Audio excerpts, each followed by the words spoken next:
नमस्कार, खबरों के इस बुलेटिन में तुहाडा स्वागत है। मैं हाँ तनु पहला पेश नहीं चौनवीं खबरां। प्रधानमंत्री नरेंद्र मोदी ने कहा है कि पीएम मित्र मैगा टैक्सटाइल पार्क उत्पादन नूं हुलारा देण दे नाल रोजगार के वधेरे मौके पैदा करनगे। G20 देशों के वित्त मंत्रियों ते केंद्रीय बैंकों के गवर्नरां की तीजी मीटिंग अज तो गांधीनगर विच। केंद्रीय मंत्री राजीव चंद्रशेखर अनुसार देश में स्टार्टअप सैक्टर अगले 4 सालों में 10 गुणा तक बढ़ जाएगा।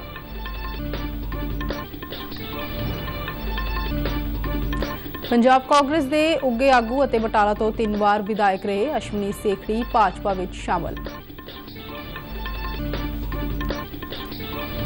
पंजाब में हुई भारी बारिश कारण सूबे के 14 जिलों के तकरीबन 1400 पिंड हड़ां नाल प्रभावित हुए। ते हुण खबरां विस्तार नाल। प्रधानमंत्री नरेंद्र मोदी ने कहा है कि पीएम मित्र मैगा टैक्सटाइल पार्क उत्पादन नूं हुलारा देणगे। अपने एक ट्वीट विच प्रधानमंत्री मोदी ने कहा कि पिछले कुछ दिनों दौरान 2 पीएम मित्र मैगा टैक्सटाइल पार्कों का नींह पत्थर रखा गया है। उन्होंने कहा है कि यह पार्क महाराष्ट्र के अमरावती और गुजरात के नवसारी विच स्थापित किए जाएंगे। उन्होंने कहा है कि एक टैक्सटाइल पार्क जिथे उत्पादकता नूं हुलारा देणगे उत्थे ही नवीनता नूं उत्साहित करन दे नाल रोजगार के बहुत सारे मौके पैदा करनगे।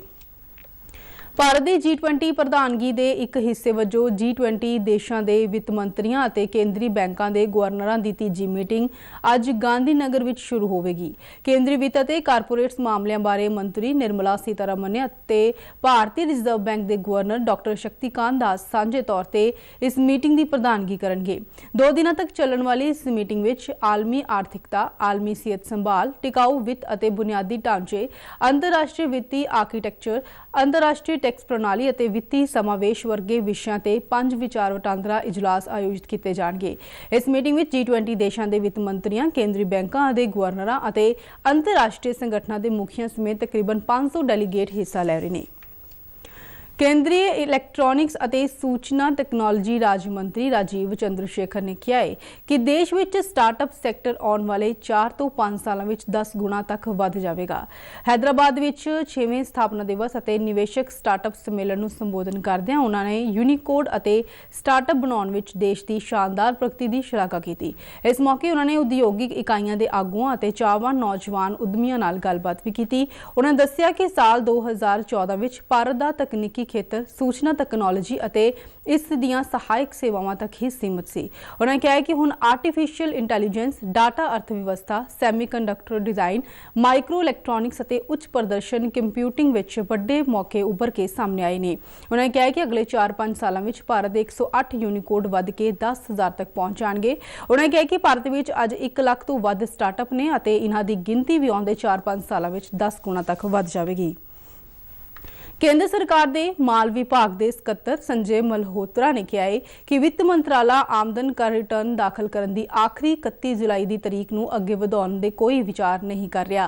उन्होंने आमदन करदातावां नूं कहा है कि वह निर्धारित 31 जुलाई तक अपने रिटर्न दाखिल करन। उन्होंने कहा कि सरकार नूं उम्मीद है कि इस साल पिछले साल नालों ज़्यादा रिटर्न दाखिल होणगियां। पिछले साल 31 जुलाई तक 5 करोड़ 83 लाख आमदन कर रिटर्न दाखिल कीतियां गईयां सन। टमाटरां दीयां वधियां कीमतां दरमियान खपतकारां नूं राहत देण लई केंद्र ने दिल्ली, गुरुग्राम, फरीदाबाद, नोएडा, लखनऊ, कानपुर, पटना समेत देश के ਵੱਖ-ਵੱਖ हिस्सों में रियायती दर ते टमाटर का स्टाक बेचना शुरू कर दिता है। NCCF की मोबाइल वैन वालों 80 रुपए फी किलो के हिसाब नाल टमाटर खपतकारां नूं मुहैया करवाया जा रहा है। 500 तो वध केंद्रां ते स्थिति का हुण मुलांकन करन तो बाद यह फैसला लिया गया है।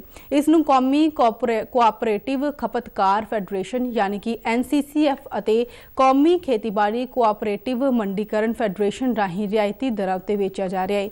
दिल्ली, NCR, लखनऊ और कानपुर विच भी अजिहियां कुछ होर थावां दी चोण की गई है।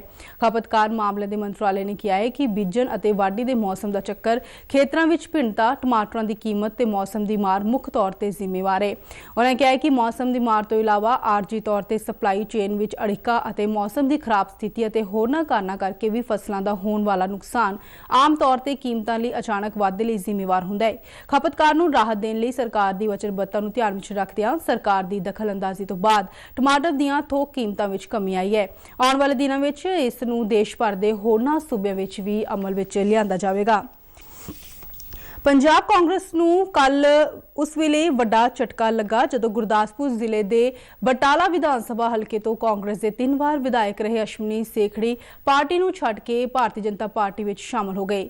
ਕੇਂਦਰੀ ਗ੍ਰਹਿ ਤੇ ਸਹਿਕਾਰਤਾ ਮੰਤਰੀ ਅਮਿਤ ਸ਼ਾਹ ਨਾਲ ਨਵੀਂ ਦਿੱਲੀ ਵਿੱਚ ਮੁਲਾਕਾਤ ਤੋਂ ਬਾਅਦ ਉਹਨਾਂ ਨੇ ਭਾਜਪਾ ਵਿੱਚ ਸ਼ਾਮਲ ਹੋਣ ਦਾ ਐਲਾਨ ਕੀਤਾ। ਇਸ ਮੌਕੇ ਉਹਨਾਂ ਕਿਹਾ ਕਿ ਪੰਜਾਬ ਨੂੰ ਬਚਾਉਣ ਲਈ ਸੂਬੇ ਵਿੱਚ ਭਾਜਪਾ ਸਰਕਾਰ ਲਿਆਉਣੀ ਜ਼ਰੂਰੀ ਹੈ। ਸੇਖੜੀ ਨੇ ਬਟਾਲਾ ਤੋਂ ਕਾਂਗਰਸ ਦੇ ਉਮੀਦਵਾਰ ਵਜੋਂ 8 ਵਾਰ ਚੋਣ ਲੜੀ ਅਤੇ 3 ਵਾਰ ਕਾਮਯਾਬ ਹੋਏ। ਪੰਜਾਬ ਦੇ ਕਈ ਹਿੱਸਿਆਂ ਵਿੱਚ ਬੀਤੇ ਦਿਨੀ ਹੋਈ ਭਾਰੀ ਬਾਰਿਸ਼ ਕਾਰਨ ਸੂਬੇ ਦੇ 14 ਜ਼ਿਲ੍ਹਿਆਂ ਦੇ ਤਕਰੀਬਨ 1400 ਪਿੰਡ ਹੜ੍ਹਾਂ ਨਾਲ ਪ੍ਰਭਾਵਿਤ ਹੋਏ ਨੇ।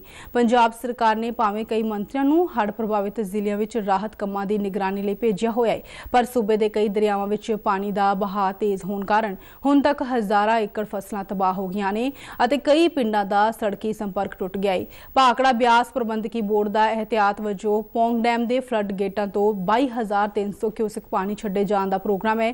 ਜਲੰਧਰ ਵਿੱਚ ਕੱਲ ਸੂਬੇ ਦੇ ਸਿਹਤ ਮੰਤਰੀ ਡਾਕਟਰ ਬਲਬੀਰ ਸਿੰਘ ਨੇ ਸ਼ਾਹਕੋਟ ਦੇ ਗਿੱਦੜਪਿੰਡੀ ਇਲਾਕੇ ਵਿੱਚ ਦਾ ਦੌਰਾ ਕੀਤਾ ਅਤੇ ਅਧਿਕਾਰੀਆਂ ਨੂੰ ਰਾਹਤ ਕੰਮ ਤੇਜ਼ ਕਰਨ ਦੇ ਹੁਕਮ ਦਿੱਤੇ।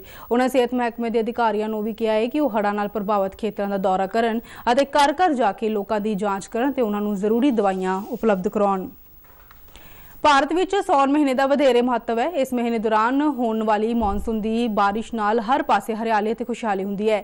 ਅੰਮ੍ਰਿਤਸਰ ਦੇ ਪ੍ਰਸਿੱਧ ਦੁਰਗਿਆਨਾ ਤੀਰਥ ਸਥਿਤ ਸ਼੍ਰੀ ਲక్ష్ਮੀ ਨਾਰਾਇਣ ਮੰਦਿਰ ਵਿੱਚ ਇਸ ਮਹੀਨੇ ਦਾ ਵਿਸ਼ੇਸ਼ ਮਹੱਤਵ ਹੁੰਦਾ ਹੈ, ਜਿਸ ਦੌਰਾਨ ਨਵੇਂ ਵਿਆਹੇ ਜੋੜੇ ਸੋਨੇ ਦੇ ਗਹਿਣਿਆਂ ਦੀ ਬਜਾਏ ਫੁੱਲਾਂ ਨਾਲ ਵਿਸ਼ੇਸ਼ ਸ਼ਿੰਗਾਰ ਕਰਕੇ ਇੱਥੇ ਨਤਮਸਤਕ ਹੋਣ ਲਈ ਪੁੱਜਦੇ ਨੇ ਅਤੇ ਆਪਣੇ ਪਰਿਵਾਰ ਦੀ ਖੁਸ਼ਹਾਲੀ ਅਤੇ ਸੰਤਾਨ ਦੀ ਪ੍ਰਾਪਤੀ ਲਈ ਪ੍ਰਾਰਥਨਾ ਕਰਦੇ ਨੇ। ਮੰਦਿਰ ਵਿੱਚ ਆਏ ਨਵੇਂ ਵਿਆਹੇ ਜੋੜਿਆਂ ਵਿੱਚ ਵਧੇਰੇ ਉਤਸ਼ਾਹ ਤੇ ਖੁਸ਼ੀ ਦਿਖਾਈ ਦਿੱਤੀ। ਉਹਨਾਂ ਦੇ ਪਰਿਵਾਰਿਕ ਮੈਂਬਰਾਂ ਦਾ ਕਹਿਣਾ ਹੈ ਕਿ ਆਪਣੇ ਵਿਆਹ ਤੋਂ ਬਾਅਦ ਪਹਿਲੇ ਸੌਣ ਵਿੱਚ ਆ ਕੇ ਉਹਨਾਂ ਫੁੱਲਾਂ ਦਾ ਸ਼ਿੰਗਾਰ ਕਰਕੇ ਮੰਦਿਰ ਵਿੱਚ ਮੱਥਾ ਟੇਕਿਆ ਅਤੇ ਜਿਸ ਚੀਜ਼ ਦੀ ਵੀ ਕਾਮਨਾ ਕੀਤੀ ਉਹ ਉਹਨਾਂ ਨੂੰ ਪ੍ਰਾਪਤ ਹੋਈ ਹੈ। ਉਹਨਾਂ ਨੇ ਕਿਹਾ ਹੈ ਕਿ ਜਿਸ ਤਰ੍ਹਾਂ ਉਹਨਾਂ ਦੀ ਮੁਰਾਦ ਪੂਰੀ ਹੋਈ ਹੈ ਉਸੇ ਤਰ੍ਹਾਂ ਹੀ ਉਹਨਾਂ ਦੇ ਬੱਚਿਆਂ ਦੀ ਮੁਰਾਦ ਵੀ ਪੂਰੀ ਹੋਵੇਗੀ।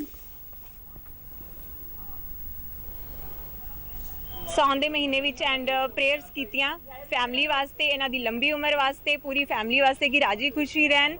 तो बहुत अच्छा लग रहा सानू इत्थे आके। सावन का पहला दिन है, इसलिए ठाकुर जी की आशीर्वाद लेने आए हैं ठाकुर जी का। अपनी पूरी फैमिली के साथ हम यहाँ पर आए हैं ताकि परिवार में सुख समृद्धि बनी रहे।